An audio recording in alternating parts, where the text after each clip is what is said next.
ನಮಸ್ಕಾರ ಕರ್ನಾಟಕ, ನಮಸ್ಕಾರ ಬೆಂಗಳೂರು. ನಾವಿವತ್ತು ಬೆಂಗಳೂರಿನ ಫ್ರೀಡಂ ಪಾರ್ಕ್ನಲ್ಲಿ ವಿಶೇಷವಾಗಿ ಕರ್ನಾಟಕ ದಲಿತ ಸಂಘರ್ಷ ಸಮಿತಿಯ Republican party of India B ಏನು ಡಾಕ್ಟರ್ ಎನ್ ಮೂರ್ತಿ ಅವರ ಒಂದು ನೇತೃತ್ವದಲ್ಲಿ ಇವತ್ತು ಬೃಹತ್ ಪ್ರತಿಭಟನೆ ನಡೆಸಲಾಯಿತು. ಅವ್ರು ನಮ್ಮೊಟ್ಟಿಗಿದ್ದಾರೆ, ಅವ್ರನ್ನ ಮಾತಾಡ್ಸೋಣ. ಸರ್ ನಮಸ್ತೆ ಸರ್, ಹೇಳಿ ಸರ್, ಏನು ವಿಶೇಷತೆ, ಏನು ಈ ಒಂದು ಪ್ರತಿಭಟನೆ ಅಂದ್ಕೊಂಡಿದ್ರಿ?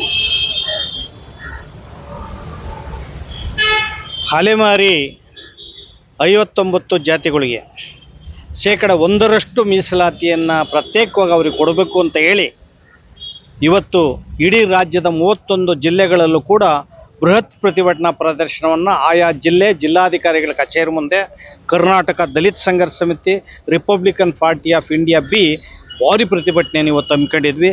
ಅದೇ ರೀತಿ ಬೆಂಗಳೂರಲ್ಲಿ ಫ್ರೀಡಂ ಪಾರ್ಕಲ್ಲೂ ಕೂಡ 1,000 ಜನಕ್ಕೂ ಹೆಚ್ಚು ಧರಣಿ ಶಿಬಿರದಲ್ಲಿ, ಅಲೆಮಾರಿಗಳ ಧರಣಿ ಶಿಬಿರದಲ್ಲಿ ಇವತ್ತು ಹಮ್ಮಿಕೊಂಡಿದ್ವಿ. ಅಲೆಮಾರಿಗಳು 65 ದಿನಗಳಿಂದ ಪ್ರತಿಭಟನಾ ಪ್ರದರ್ಶನವನ್ನು ಮಾಡ್ತಾ ಇದ್ದಾರೆ. ಅವ್ರ ಜೊತೆ ನಾವು ಕೂಡ ಮಾಡ್ತಾ ಇದ್ದೀವಿ. ಡೆಲ್ಲಿಲೂ ಕೂಡ ಏಕಕಾಲದಲ್ಲಿ ಅಲ್ಲೂ ಕೂಡ ಜಂತರ್ ಮಂತರಲ್ಲಿ ಧರಣಿಯನ್ನು ಮಾಡಿದ್ವಿ. ಕಾಂಗ್ರೆಸ್ ಆಫೀಸ್ ಮುಂದೆನೂ ಕೂಡ ಅಲ್ಲಿ ಭಾರಿ ದೊಡ್ಡ ಮಟ್ಟದ ಪ್ರತಿಭಟನೆಯನ್ನು ಮಾಡಿದ್ವಿ.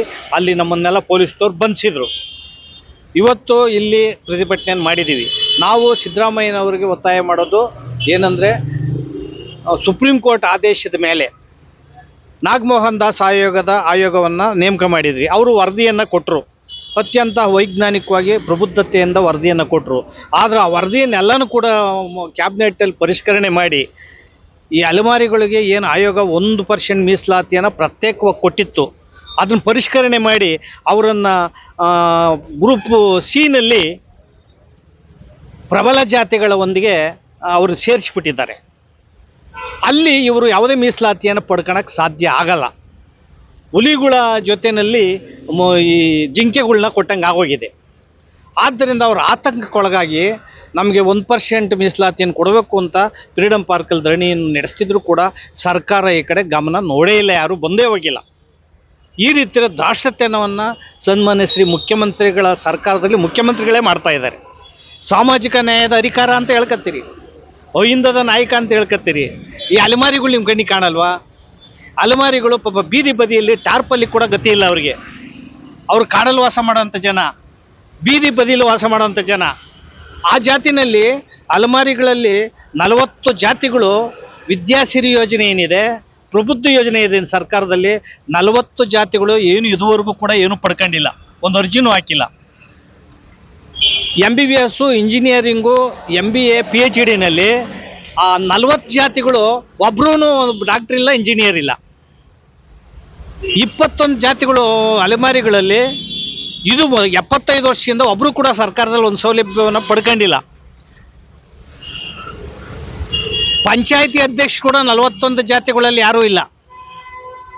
ಒಬ್ಬ MLA ಇಲ್ಲ, ಮಿನಿಸ್ಟ್ರಿ ಇಲ್ಲ, ತಹಶೀಲ್ದಾರ್ ಇಲ್ಲ, ವಿಲೇಜ್ ಅಕೌಂಟೆಂಟ್ ಇಲ್ಲ, ಕಾನಿಸ್ಟೇಬಲ್ ಕೂಡ ಇಲ್ಲ ಆ ಜಾತಿಯಲ್ಲಿ. ಆ ಸಮಾಜದ ಮಕ್ಕಳು ಮೇನ್ ಸ್ಟ್ರೀಮಿಗೆ ಬರೋದು ಬೇಡವಾ? ಒಬ್ಬ ತಹಶೀಲ್ದಾರ್ ಆಗೋದು ಬೇಡವಾ? AC ಆಗೋದು ಬೇಡವಾ? ಡಾಕ್ಟರ್ ಆಗೋದು ಬೇಡವಾ? ಸಿದ್ದರಾಮಯ್ಯ ಸಾಮಾಜಿಕ ನ್ಯಾಯಕ್ಕೆ ನೀವು ಬೆಲೆ ಕೊಡೋದೇ ಆದರೆ, ರಿಯಲಿ ನೀವು ಸಾಮಾಜಿಕ ನ್ಯಾಯದ ಅಧಿಕಾರ ಆದರೆ ಅಥವಾ ಸಮಾಜವಾದಿ ಆದರೆ, ಅಲೆಮಾರಿಗಳಿಗೆ ಮೀಸಲಾತಿಯನ್ನು ಕದ್ದುಬಿಟ್ಟಿದ್ದೀರಲ್ಲ. ಈ ರಾಜಕೀಯಕ್ಕೋಸ್ಕರ ಬಳಕೆ ಮಾಡ್ಕೊಂಡು ನೀವು ಪ್ರಬಲ ಜಾತಿಗಳು ಬೀಸುವಂಥ ದೊಣ್ಣೆ ಪೆಟ್ಟಿ ತಪ್ಪಿಸ್ಕೊಳಕ್ಕೆ ಪ್ರಬಲ ಜಾತಿಗಳು ಮೀಸಲಾತಿನ ಹಂಚಿಕೆ ಮಾಡಿಬಿಟ್ಟವ್ರು ಸಿದ್ದರಾಮಯ್ಯವರು. ಇವ್ರಿಗೆ ವಂಚನೆ ಮಾಡಿಬಿಟ್ಟದು. ಇವರಿಗೆ ಒಳ ಮೀಸಲಾತಿ ಮರಣ ಶಾಸನ ಈ ಸಮಾಜಕ್ಕೆ. ಪಾಪ 5 ಲಕ್ಷ ಜನ ಏನಿದೆ, ಅವರು ಬೀದಿ ಬದಿಲಿ ವಾಸ ಮಾಡೋರು. ಒಂದು ಊರಲ್ಲಿ ಇಲ್ಲ, ಒಂದು ಇದರಲ್ಲಿಲ್ಲ. ಅವ್ರು ವೋಟ್ ಬ್ಯಾಂಕ್ ಅಲ್ಲ ಈ ಕಾಂಗ್ರೆಸ್ಗೆ. ಅವರಲ್ಲಿ ರೇಷನ್ ಕಾರ್ಡ್ ಇಲ್ಲ, ಮತದಲ್ಲಿ ಇಷ್ಟಿಲ್ಲ. ಅದರಿಂದ ಅವ್ರನ್ನ ನಿರ್ಲಕ್ಷ್ಯತೆ ಮಾಡಿಬಿಟ್ಟಿದೆ. ಇದು ಸುಪ್ರೀಂ ಕೋರ್ಟ್ ಆದೇಶದ ವಿರೋಧಿತನ. ಏನು ಸುಪ್ರೀಂ ಕೋರ್ಟ್ ಆದೇಶ ಏನು ಕೊಡ್ತು? 7 ಜನರ ನ್ಯಾಯಾಧೀಶರ ಪೀಠ ಹಿಂದುಳಿದರಲ್ಲಿ ಹಿಂದುಳಿಕೆಯನ್ನು ಗುರುತಿಸಬೇಕು ಅಂತ ಡಾಟಾ ಕಲೆಕ್ಟ್ ಮಾಡಿ ಅಂತ ಹೇಳಿದಿತ್ತು. ಹಿಂದುಳಿದವರು ಅಂದ್ರೆ ತೀರ ಹಿಂದುಳಿದವರು ಅಂದರೆ ಅಲೆಮಾರಿಗಳೇ. ಎಲ್ಲಿ ಇವರಿಗೆ ಪ್ರತ್ಯೇಕವಾಗಿ ಮೀಸಲಾತಿನ ಕೊಟ್ಟರೆ? ನಾಗಮೋಹನ್ ದಾಸು ಪ್ರತ್ಯೇಕವಾಗಿ ವಿಶೇಷವಾಗಿ ನಂಬರ್ 1 ಪರಿಗಣಿಸಿದ್ರು ಅವ್ರನ್ನ. ನೀವು ಅವ್ರನ್ನ ಪಾಪ ತೀರ ನೀರಿಗೆ ಹಾಕಿಬಿಟ್ಟಿದ್ದೀರಿ. ಅವರು ಆಘಾತಕ್ಕೊಳಗಾಗಿಬಿಟ್ಟಿದ್ದಾರೆ. ಅವರು ನಮ್ಮ ಜೀವನನೇ ಮುಗಿದೋಯ್ತು ಅಂತ ತಿಳ್ಕೊಂಬಿಟ್ಟಿದ್ದಾರೆ. ಸಿದ್ದರಾಮಯ್ಯನವರಾಗಲಿ ಆ ಸರ್ಕಾರ ಆಗಲಿ ಈ ಕಡೆ ತಿರುಗೇ ನೋಡಿಲ್ಲ. ಇವತ್ತು ನಾವು ಧರಣಿಯನ್ನು ಮಾಡಿ ಭಾರಿ ಗಲಾಟೆ ರಾಜ್ಯಾದ್ಯಂತ ಮಾಡಿದ ಮೇಲೆ ಸಮಾಜ ಕಲ್ಯಾಣ ಇಲಾಖೆ ಆಯುಕ್ತರಾದಂಥ ರಾಕೇಶ್ ಕುಮಾರ್ ಅವರು ಬಂದು ಮನವಿಯನ್ನು ತಾಂಡೋದ್ರು ಇವತ್ತು. ನಾನು ಸಿದ್ದರಾಮಯ್ಯವ್ರಿಗೆ ಹೇಳ್ತೀನಿ, ನೀವು ಕೂಡಲೇ ಅವರಿಗೆ ಮೀಸಲಾತಿನ 1% ಕೊಡೋದು ಹೋದರೆ ರಾಜ್ಯಾದ್ಯಂತ ಉಗ್ರ ಹೋರಾಟವನ್ನು ದಲಿತ ಸಂಘಟನೆಗಳು ಅವ್ರ ಜೊತೆಗಿದ್ದೇವೆ, ಮಾಡ್ತೇವೆ. ನಾನಿಲ್ಲಿ ಹೇಳೋದು ಅಂದರೆ ವಲಯ ಮಾದಿಗ ಅಂತೇಳಿ ಡಿಫರೆಂಟ್ ಮಾಡ್ತಾ ಇದ್ದೀರಿ ನೀವು. ವಲಯ ಮಾದಿಗ ಎರಡೂ ಅಸ್ಪೃಶ್ಯತೆಯ ಅನುಭವದಲ್ಲಿ ಸಮಾನ ಮನಸ್ಕರು, ಸಮಾನ ದುಃಖಿಗಳು ಇವರು. ಮಾದಿಗ ಸಂಬಂಧಿತ ಜಾತಿ, ವಲಯ ಸಂಬಂಧಿತ ಜಾತಿ 101 ಜಾತಿಗಳಿದ್ದಾವೆ.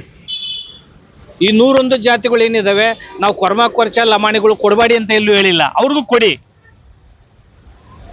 ಮೀಸಲಾತಿನಲ್ಲಿ ಸಮಾನವಾಗಿ ಹಂಚಿಕೆ ಮಾಡಿ. ಮೊದಲನೇ ಆದ್ಯತೆನ ಈ ಕಟ್ಟಕಡೆಯ ಸಮಾಜ ಅಲೆಮಾರಿಗಳಿಗೆ ಕೊಡಬೇಕು, ಸಾಮಾಜಿಕ ನ್ಯಾಯ ಅಂತ ಸಿದ್ದರಾಮಯ್ಯ ಸರ್ಕಾರ ಕೇಳೋದ್ರ ಮೂಲಕ ಸಿದ್ದರಾಮಯ್ಯ ಸರ್ಕಾರದಲ್ಲಿ ಪರಿಶಿಷ್ಟ ಜಾತಿ SC SB TSP ಹಣ 2.5 ವರ್ಷದಲ್ಲಿ 27,000 ಕೋಟಿನ ನೀವು ಮಿಸ್ಯೂಸ್ ಮಾಡ್ಕೊಂಡಿದ್ದೀರ, ದುರುಪಯೋಗ ಮಾಡ್ಕೊಂಡಿದ್ದೀರ. ಪರಿಶಿಷ್ಟ ಜಾತಿ ಅಭಿವೃದ್ಧಿ ಹಣ ಅದು 5 ಗ್ಯಾರಂಟಿಗೆ ಹಾಕಿದ್ದೀರ, ನೀವು ರಸ್ತೆಗೆ ಹಾಕಿದ್ದೀರಾ, ಮೇಲ್ಸೇತುವೆಗೆ ಹಾಕಿದ್ದೀರಾ, ಕಡೆಗೆ ಹುಲಿ ಸಂರಕ್ಷಣೆಗೆ ಹಾಕಿದ್ದಾರೆ. ಹುಲಿಗಳು ತಿಂದು ದಷ್ಟಪುಷ್ಟವಾಗಿರಬೇಕು, ಈ ಪರಿಶಿಷ್ಟ ಜಾತಿಯವ್ರ ಪಾಪ ಹೊಟ್ಟೆ ಎಸ್ಕೊಂಡಿರ್ಬೇಕು. ಏನ್ರಿ ಇದ ನಿಮ್ಮ ನ್ಯಾಯ? ಬಸವಣ್ಣವ್ರು ಅಂತ ಹೇಳ್ಕತ್ತೀರ, ಬಸವಣ್ಣನ ನಾನು ಇವರು ಅಂತ ಹೇಳ್ಕತ್ತೀರ ನೀವು, ನಾವು ದೇವರಾಜ ಅರಸು ನಂತರ ಅಂತ. ಇದೆಲ್ಲ ಉಡಾಪಿ ಆಗಲ್ವಾ? ಅಂದ್ರೆ ಇಲ್ಲಿ ಸಿದ್ದರಾಮಯ್ಯನವರು ಕಾಂಗ್ರೆಸ್ಸು ಇವರ ಸಮಾಜವಾದಿತನ ಸಂಪೂರ್ಣ ಬದಲಾಗಿಬಿಟ್ಟಿದೆ. ಸಿದ್ದರಾಮಯ್ಯರು ಸಂಪೂರ್ಣ ಬದಲಾಗಿಬಿಟ್ಟಿದ್ದಾರೆ. ಈಗ ಎಲ್ಲೋದ್ರೂ ಕೂಡ ಈ ಬತ್ತಿ ಇಟ್ಕೊಂತಾರೆ, ನಾಮ ಇಟ್ಕೊಂತ ಕುಂಕುಮ ಇಟ್ಕೊಂತಾರೆ, ಚರ್ಚ್ಗೆ ಹೋದ್ರೆ ಟೋಪಿ ಹಾಕ್ಯಂತಾರೆ, ಇಲ್ಲಿ ಬಂದರೆ ಕಿರೀಟ ಹಾಕ್ಯಂತಾರೆ. ಏನ್ರಿ ಇದು?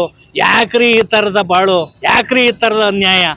ಫಸ್ಟು ನೀವೇನಾದರೂ ನ್ಯಾಯ ಕೊಡೋದಾದರೆ, ನಿಜವಾದಂಥ ನೀವು ಸಂವಿಧಾನ ಪರಿಕಲ್ಪನೆಗೆ ನೀವು ಬೆಲೆ ಕೊಡೋದಾದರೆ, ಅಂಬೇಡ್ಕರ್ ಆಶಯಕ್ಕೆ ಬೆಲೆ ಕೊಡೋದಾದರೆ, ಸಾಮಾಜಿಕ ನ್ಯಾಯಕ್ಕೆ ಬೆಲೆ ಕೊಡೋದಾದರೆ, ಹಿಂದುಳಿದವ್ರಿಗೆ ಗೌರವ ಕೊಡೋದಾದರೆ ಅಲೆಮಾರಿಗಳನ್ನ ಕೈಗಡಿ. ಈಗ ನೋಡಿದರೆ ಜನಗಣತಿ ಮಾಡ್ತೀನಿ ಅಂತೇಳಿ ಈಗ ಅಲ್ಲಿ ಜಾತಿಗಳನ್ನು ತುಂಡಾಗಿ ಹೊಡೆದು ಓದ್ತಾ ಇದ್ದೀರಿ ನೀವು. ಈ ದುರ್ಬಲ ಜಾತಿಗೆ ಮೀಸಲಾತಿ ಕೊಡಬೇಕು ಅಂತ ಅಲ್ಲ, ನಿಮ್ಮ ರಾಜಕೀಯ ಬೆಳೆ ಬೇಯಿಸ್ಕೋಬೇಕು ಅಂತ ನೀವು ವರ್ಗೀಕರಣ ಮಾಡೋದಾದರೆ ಕಾಂತರಾಜ್ ವರದಿನ ಜಾರಿ ಮಾಡಿಬಿಡ್ತಿದ್ರಿ ನೀವು.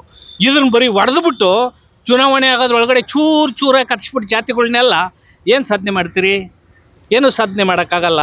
ಹಂಗಾದ್ರೆ ಅಲೆಮಾರಿಗಳಿಗೆ ನೀವು ಮೀಸಲಾತಿನ ಕೊಡ್ತಾ ಇದ್ದೀರಿ ನೋಡಿ. ಈಗ ನಮ್ಮ PTCL ಕೇಸು ಲಕ್ಷಾಂತರ ಎಕರೆ ಪರಿಶಿಷ್ಟ ಜಾತಿ ಹೋಯ್ತು, ಪರಿಪರ್ಯಾಯ ಬೇಡ್ಕೊಂಡ್ವಿ, ನೀವು ತಿದ್ದುಪಡಿ ಮಾಡಲೇ ಇಲ್ಲ.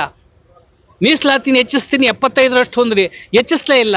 ಆಯ್ತು ಸ್ವಾಮಿ, ಈಗ ಅವರು ಅಷ್ಟು % ಕೊಡಿ, ನಮ್ಗೆ ಇಷ್ಟು % ಕೊಡಿ ಅಂತ ಹೇಳ್ತಾರಲ್ಲ ಮೀಸಲಾತಿಲಿ. ಎಲ್ಲರಿಗೂ ಜಾತಿ ಅಂತ, ಆಯಾ ಜಾತಿ ಜನಸಂಖ್ಯೆ ಅಂತ ಹಂಚ್ಬಿಡಿ ಮೀಸಲಾತಿನ, ಎಲ್ಲರಿಗೂ ಹಂಚ್ಬಿಡಿ. ಬ್ರಾಹ್ಮಣ ಸಮಾಜಕ್ಕೆ 10% ಮೀಸಲಾತಿ ಕೊಟ್ಟಿದ್ರಲ್ಲ, 3%, ಅವ್ರಿಗೂ 3 ಕೊಡಿ, ಬೇರೆಯವ್ರಿಗೂ 3 ಕೊಡಿ. ನಾವು ಯಾವ ಜಾತಿನ ವಿರೋಧ ಮಾಡ್ತಾ ಇಲ್ಲ, ನಾವು ಶೆಕ್ಯುಲರು. ಅವರು ಜನಸಂಖ್ಯೆ ಆಧಾರದಂತೆ ಕೊಟ್ಬಿಡಿ, ಅಲೆಮಾರಿಗಳಿಗೂ ಕೊಡಿ. ಆ ತಾಕತ್ತಿದ್ದರೂ ನೋಡಿ.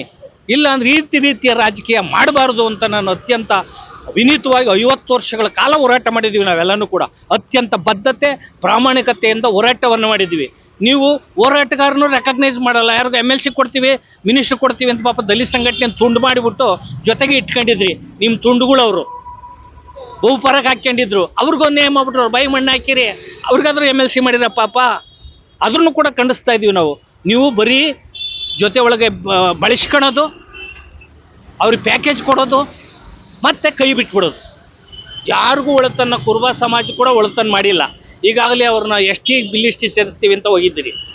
ST ಲಿಸ್ಟ್ 1 ವರ್ಷ ಧರಣಿ ಮಾಡಿ ಪಾಪ ಆ ಸಮಾಜಕ್ಕೆ 7% ಮೀಸಲಾತಿನ ಕೊಡಿಸಿದ್ದೀವಿ ಸ್ವಾಮೀಜಿಗಳೆಲ್ಲ. ತಿರ್ಗಿ ಅಲ್ಲಿಗೆ ಇನ್ಯಾರನ್ನ ಸೇರಿಸ್ಬಿಟ್ಟು ಅಲ್ಲಿ ಜಾತಿಗಳು ನೋಡಿಯೋ ಅಂಥ ಕೆಲಸಗಳನ್ನು, ಈ ವಿದ್ಯಮಾನಗಳನ್ನು ಸಿದ್ದರಾಮಯ್ಯವರು ಮಾಡಬಾರ್ದು. ಬಾಬಾ ಸಾಹೇಬ್ ಅಂಬೇಡ್ಕರ್ ಅವರು ಭಾಳ ಪರಿಶ್ರಮದ ಅಂತಂಥ ಮಹಾನಾಯಕರುಗಳು ಈ ಜಾತಿನಲ್ಲಿ ಒಟ್ಟಿಗೆ ಸೇರಿಸಿ SC ST OBC ಧಾರ್ಮಿಕ ಅಲ್ಪಸಂಖ್ಯಾತ 75% ಜನ ಈ ದೇಶದ ಆಡಳಿತವನ್ನು ಹಿಡಿಬೇಕು. Political power is the master key. ಈ ದೇಶವನ್ನು ಆಳಿ, ಮುಸ್ಲಿಮ್ರಾಳಿ, ಅಲ್ಪಸಂಖ್ಯಾತರಾಳಿ, ರೈತರಾಳಿ, ಮಹಿಳೆಯರಾಳಿ ಅಂತ ಬಾಬಾ ಸಾಹೇಬರು ಹೇಳಿದರು. 6,000 ಜಾತಿನೂ ಒಟ್ಟಾಗಬೇಕು ಅಂತ ಹೇಳಿದರು. ನೀವೆಲ್ಲ ಹಿಂಗೆಲ್ಲ ತುಂಡು ಮಾಡಿದ್ರೆ ಎಲ್ಲೊಟ್ಟಾಗ್ತಾರೆ? ಮೀಸಲಾತಿ ಹೆಸರಿನಲ್ಲಿ ನೀವು ಖಾಸಗೀಕರಣ ಮಾಡ್ತೀರಾ. ಮೀಸಲಾತಿಗಳಲ್ಲಿ ಎಲ್ಲರಿಗೂ ಬೇರೆ ಬೇರೆಗೆ ಎಷ್ಟು ಆಯೋಗಗಳಾಗಿದ್ದಾವೆ. ಪ್ರಬಲ ಜಾತಿಗಳೇ ಪಡ್ಕೊಂಡಿರೋದು ಎಲ್ಲ ಕಡೆ. ಯಾವ ಆಯೋಗಕ್ಕೂ ಕೂಡ ಅವ್ರು ಕೊಟ್ಟಂತ ನೀವು ನಡ್ಕೊಂಡಿಲ್ಲ.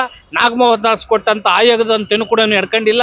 ಮತ್ತು ಆಯೋಗ ಹೆಂಗೆ ಮಾಡ್ಬೇಕಾಯ್ತು? ನಾಗಮೋಹನ್ ದಾಸ್ ಆಯೋಗನ ನೀವೇ ಮಾಡೋದಾದರೆ ಎಲ್ಲ ಆಯೋಗ ಕಾಕ ಕಾಲೇಲ್ಕರ್ 1953 ಹಿಡಿದು ನಾಗನಗೌಡ ಆಯೋಗ, ಕಾಕ ಕಾಲೇಲ್ಕರ್ ಯಂಗಸ್ವಾಮಿ ಆಯೋಗ, ಅವನೂರು ಆಯೋಗ, ಚಿನ್ನಪ್ಪ ರೆಡ್ಡಿ ಆಯೋಗ, ಈಗ ನಾಯಕರವ್ರು ಮಾಡ್ತಾವ್ರೆ. ಈಗ ಆಯೋಗ ಮಧು ನಾಯಕ್ ಎಲ್ಲರ ಆಯೋಗದಲ್ಲೂ ಪ್ರಬಲ ಜಾತಿಗಳೇ ಪಡ್ಕೊಂಡಿದ್ದೇವೆನ, ರಾಜಕೀಯ ಪ್ರಭಾವಿಗಳೇ ಮೀಸಲಾತಿನ ಪಡ್ಕೊಂಡಿದ್ದನ್ನ ಆಯೋಗ ಕಟ್ಟು ವರದಿನ ನೀವೆಲ್ಲೂ ಕೂಡ ಕಸದ ಬುಟ್ಟಿಗೆ ಹಾಕಿದ್ದೀರ. ಇದು ನಿಮ್ಮ ರಾಜಕಾರಣ ಅಂದರೆ ಮೀಸಲಾತಿನ ರಾಜಕಾರಣ ಮಾಡಿಬಿಟ್ಟಿದ್ರಿ ನೀವು.